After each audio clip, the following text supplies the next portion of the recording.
ওরা আসলে কিভাবে এগোচ্ছে না এগোচ্ছে ওরা তো আসলে সবার কাছে ক্লিয়ার না, সবাই জানতে পারছে না আসলে তারা বেসিক্যালি কি করতে চাচ্ছে, তাদের কার্যক্রমগুলো কি হচ্ছে আসলে এই সম্পর্কে আমার অতটা অবগত না। তবে নতুন দল হিসাবে ওরা জনগণের কাছে একটু তো হয়েছে, প্রিয় হয়ে গেছে। তারপরে আর বলতে গেলে যে তারা সবার কাছে এখন হাইলাইট, সবার কাছে দেখা যাচ্ছে, তাদের কথা শোনা যাচ্ছে, যতটুকু শোনা যাচ্ছে।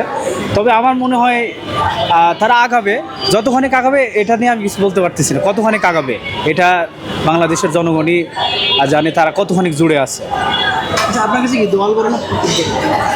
আমার কাছে দলটাই সবচেয়ে বেশি বড় মনে হয়, আর প্রতীকটা তো যে কোনো প্রতীকই দেওয়া যায়, প্রতীকটা আমার কাছে বড় মনে হচ্ছে না। কারণ দলের মধ্যে একটা গুরুত্বপূর্ণ জিনিস থাকে, তাদের বলতে গেলে যেমন যে তারা যেভাবে দলটা গঠন করছে, দলের মধ্যে সততা নিষ্ঠা এগুলা আগে তৈরি করা উচিত। প্রতীকটা বড় কিছু না, দলের মধ্যে একটা শক্ত লোক না থাকলে প্রতীক দিয়ে আমি কি করব।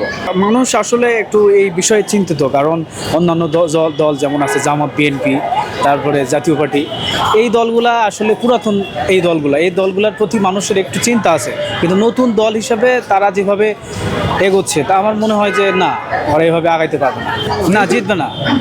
আমার যেটা ধারণা জিতবে না এগুলো।